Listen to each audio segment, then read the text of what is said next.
How did the American government become so comfortable with complicity? Simple. We are standing on occupied lands.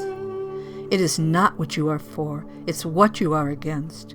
Unite for two lands soaked with the blood of their people. Unite for the cause of freedom.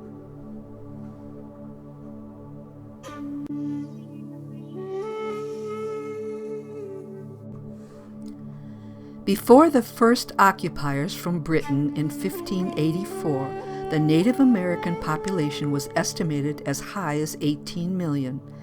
In the 1600s, the British invaded their lands and they were poisoned, infected with smallpox, or killed. The occupiers believed that they were chosen by God to possess the land. The white-skinned steamroller of illegal habitation went from coast to coast.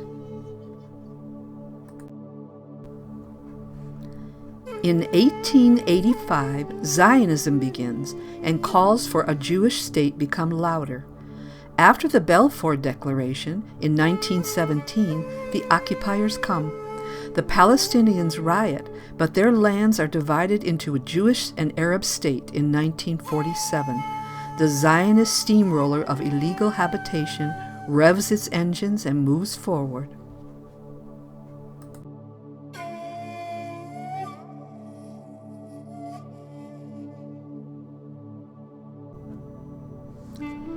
The Trail of Tears.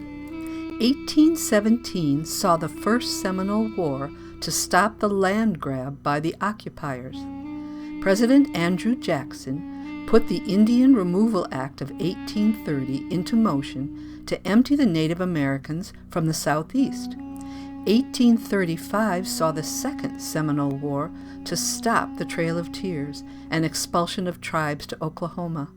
6,000 Cherokees died walking the 1,200 miles over ice and snow. There was talk of manifest destiny, conquests of already inhabited lands, and the occupiers called themselves pioneers or settlers.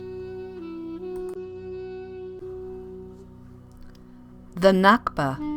The Nakba of 1948 was deplorable ethnic cleansing. Many were massacred, and 750,000 refugees were not able to return, while the Jews had open immigration. The first Arab-Israeli war was brought to a truce, and the Zionists demolished Palestinian homes and pushed them onto reservations in the Gaza Strip and West Bank.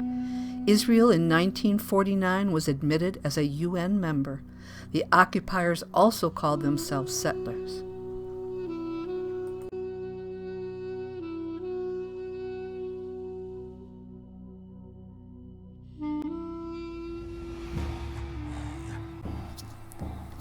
In 1870, so many buffalo have been herded off of cliffs to make robes for the settlers that they are nearly wiped out. Geronimo fights the U.S. military from 1850 to 1886. He is captured and spends 20 years as a POW. In 1876, Chief Sitting Bull hands General Custer a crushing defeat, but in 1890 he is killed resisting arrest by U.S. soldiers.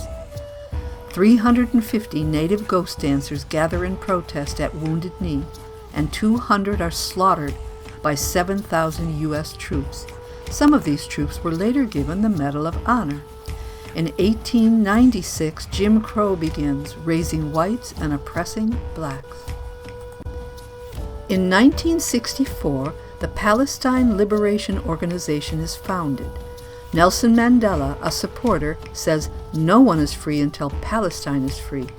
1967 sees the Six-Day War, where Israel occupies Jerusalem, Gaza, Golan Heights, and the Sinai Peninsula. The Palestinians are legislated many rights between 1968 and 1979, but these are all ignored. The powder keg explodes, and the uprising, the first Intifada, begins in 1987. The second Intifada in 2000 is triggered by Ariel Sharon's illegal visit to the Temple Mount.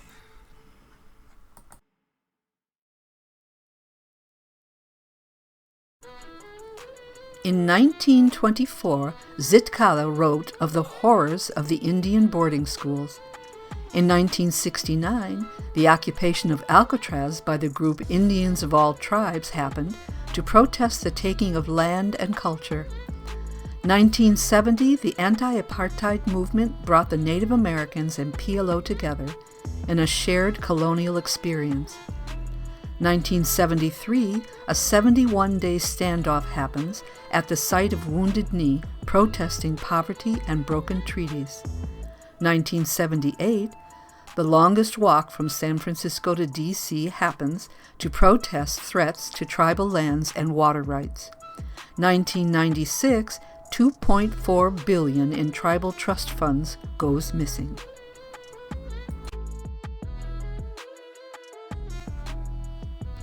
In 1997, Israel and the PLO signed the meaningless Hebron Protocol.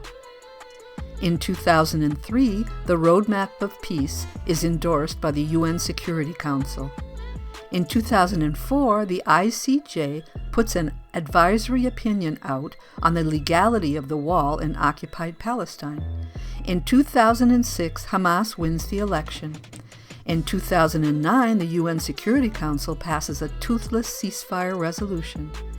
In 2013, John Kerry begins direct negotiations between Israel and the Palestinians to restart the peace process.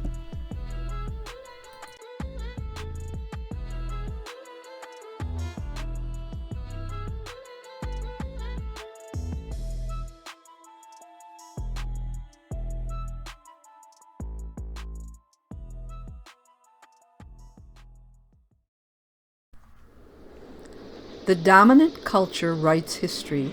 The Native American story is considered a part of U.S. history, thus it disappears. They suffer from cumulative historical trauma, passed from generation to generation. Their cultures banned, their children forcibly removed from families and put in boarding schools, causing scars and ancestral wounds. Assimilation was easier than going to war. Wild Bill Hickok hunted their buffalo and mocked them in his shows. Only 65% of Native American students graduate because of poverty and underfunded schools. They cannot own their own lands or sacred sites. Murder rates are 10 times the national average, and there are 6.7 million Native Americans in the U.S., but they are scattered with an unfulfilled longing to know their cultures.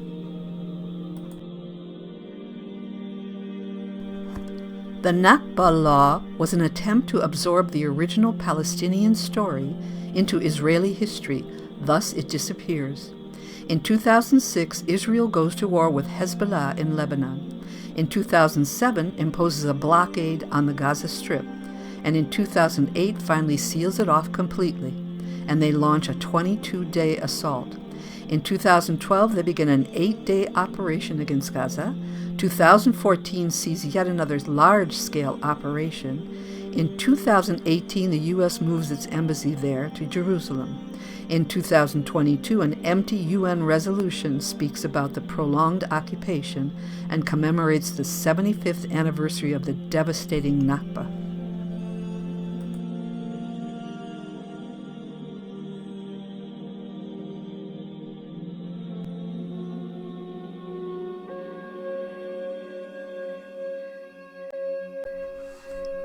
With the cunning of a wolf they fight, but when the Native Americans fight, it's for the preservation of our lands. With the heart of an eagle ready to soar they fight, but when the Palestinians fight, it's for the preservation of our freedom. The struggle continues.